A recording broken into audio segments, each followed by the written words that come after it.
ವಚನಾನಂದ ಶ್ರೀಗಳು ಮತ್ತು ಟ್ರಸ್ಟಿಗಳ ನಡುವಿನ ಜಟಾಪಟಿ ತಾರಕಕ್ಕೇರಿರುವ ಹೊತ್ತಲ್ಲೇ ಶಕ್ತಿ ಪ್ರದರ್ಶನಕ್ಕೆ ಮುಂದಾದ್ರ ವಚನಾನಂದ ಶ್ರೀಗಳು. ಹರಿಹರದ ಪಂಚಮಸಾಲಿ ಪೀಠದ ವಿವಾದದ ನಡುವೆಯೇ ಬಸವ ಜಯಂತಿ ಮತ್ತು ಸಮಾವೇಶ. ಬಸವ ಜಯಂತಿಯ ಮೂಲಕ ವಚನಾನಂದ ಸ್ವಾಮೀಜಿಗಳು ಶಕ್ತಿ ಪ್ರದರ್ಶನಕ್ಕೆ ಮುಂದಾದಂತೆ ಕಾಣಿಸ್ತಿದೆ.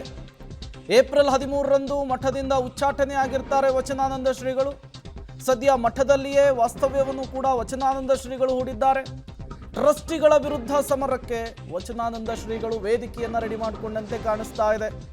ವಚನಾನಂದ ಸ್ವಾಮೀಜಿ ವಿರುದ್ಧ ದೂರನ್ನ ಟ್ರಸ್ಟಿಗಳು ಕೊಟ್ಟಿದ್ದಾರೆ. ಸದ್ಯ ಪರಿಸ್ಥಿತಿ ಬೂದಿ ಮುಚ್ಚಿದ ಕೆಂಡದಂತಿದೆ.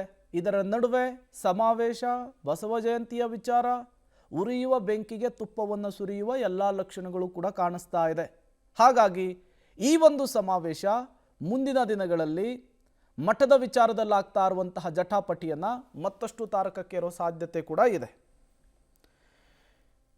ಡೀಟೇಲ್ಸನ್ನು ಕೊಡೋದಕ್ಕೆ ಪುನೀತ್ ನೇರ ಸಂಪರ್ಕದಲ್ಲಿ ಜಾಯಿನ್ ಆಗಿದ್ದಾರೆ. ಪುನೀತ್, ಒಂದು ಕಡೆ ಟ್ರಸ್ಟಿಗಳು, ಮತ್ತೊಂದು ಕಡೆ ವಚನಾನಂದ ಶ್ರೀಗಳು, ಈ ಜಟಾಪಟಿಯ ನಡುವೆ ಈಗ ಶ್ರೀಗಳು ಶಕ್ತಿ ಪ್ರದರ್ಶನಕ್ಕೆ ಮುಂದಾಗುವಂಥ ರೀತಿಯಲ್ಲಿ ಕಾಣಿಸ್ತಾ ಇದೆ. ಈ ಶಕ್ತಿ ಪ್ರದರ್ಶನ, ಈ ಸಮಾವೇಶ ಮತ್ಯಾವೆಲ್ಲ ಬೆಳವಣಿಗೆಗಳ ಸಾಕ್ಷಿ ಆಗಬಹುದು ಪುನೀತ್? ಪ್ರೇಮ್, ಏನು ದಾವಣಗೆರೆಯ ಹರಿಹರ ಪಂಚಮಸಾಲಿ ಪೀಠದ ಪೀಠಾಧ್ಯಕ್ಷ ವಚನಾನಂದ ಸ್ವಾಮೀಜಿಯವರು ಕೂಡ ಇದೇ 13ನೇ ತಾರೀಕು ಮಠದಿಂದ ಉಚ್ಚಾಟನೆ ಮಾಡಿದ್ದರು. ಆದರೆ ಮಠದಲ್ಲಿ ಇದ್ದಂತಹ ಸ್ವಾಮೀಜಿಯವರು ಇವತ್ತು ಶಕ್ತಿ ಪ್ರದರ್ಶನಕ್ಕೆ ಮುಂದಾಗಿರುವಂಥದ್ದು ಪ್ರಮುಖವಾಗಿ ಬಸವ ಜಯಂತಿ ಹಾಗೂ ಒಂದು ರಾಜ್ಯ ಮಟ್ಟದ ಸಮಾವೇಶದ ಮೂಲಕ ತಮ್ಮ ಶಕ್ತಿ ಪ್ರದರ್ಶನ ಮಾಡೋದಕ್ಕೆ ಎಲ್ಲ ರೀತಿಯ ಸಿದ್ಧತೆ ಕೂಡ ಮಾಡ್ಕೊಂಡಿರೋದನ್ನ ಅದೃಷ್ಟ ನೋಡೋದಾಗಿದ್ದು ದಾವಣಗೆರೆ ಹರಿಹರ ಪಂಚಮಸಾಲಿ ಪೀಠದ ಆವರಣದಲ್ಲಿ ಒಂದು ವೇದಿಕೆ ಕೂಡ ಸಿದ್ಧವಾಗಿದೆ. ಇನ್ನು 3 ಗಂಟೆಯ ನಂತರ ಈ ಕಾರ್ಯಕ್ರಮ ಪ್ರಾರಂಭ ಆಗುತ್ತೆ. ಪ್ರಮುಖವಾಗಿ ಲೆಕ್ಕ ಕೊಡಿ ಅಭಿಯಾನ ಆಗಿರ್ಬೋದು, ಮತ್ತೆ ಪಂಚಮಸಾಲಿ ಪೀಠದ ಭಕ್ತರಾಗಿರ್ಬೋದು, ಎಲ್ಲ ಕೂಡ ಒಂದು 2 ರಿಂದ 3 ಸಾವಿರ ಸೇರುವಂತಹ ಸಾಧ್ಯತೆ ಕೂಡ ಇದೆ.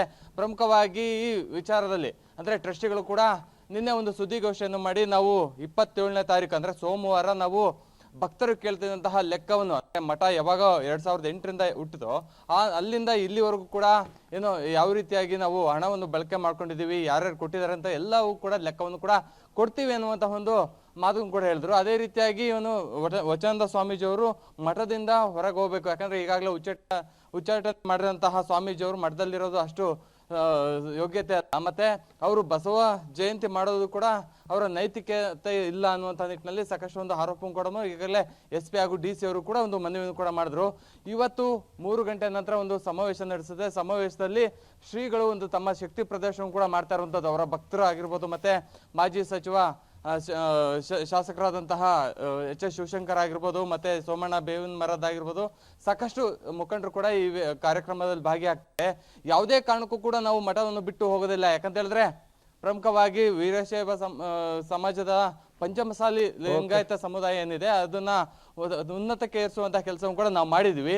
ಆದ್ರೆ ಟ್ರಸ್ಟಿ ಅವರು ಅವರ ಲೆಕ್ಕ ಕೊಡಿ ಅನ್ನುವಂಥ ನಿಟ್ಟಿನಲ್ಲಿ ಮಾತನ್ನು ಕೇಳಿದಾಗ ಅಂದ್ರೆ ಈ ರೀತಿಯಾಗಿ ಹಣವನ್ನು ದುರ್ಬಳಕೆ ಮಾಡ್ಕೊಂಡಿದ್ದಾರೆ, ಇದರಿಂದ ನಾವು ಲೆಕ್ಕ ಕೊಡಿ ಅಂತ ಒಂದು ಅಭಿಯಾನ ಮಾಡಿದ್ರೆ ನಮ್ಮನ್ನ ಮಠದಿಂದ ಹೊರಗೆ ಹಾಕಿದರೆ ಯಾವುದೇ ಕಾರಣಕ್ಕೂ ಕೂಡ ನಾವು ಮಠದಿಂದ ಹೊರಗೆ ಹೋಗೋದಿಲ್ಲ ಅನ್ನುವಂಥ ಒಂದು ಪಟ್ಟನ್ನು ಕೂಡ ಹಿಡಿದಿರುವಂಥದ್ದು. Prem, okay, thank you Puneeth ತಮ್ಮೆಲ್ಲ ಮಾಹಿತಿಗಾಗಿ.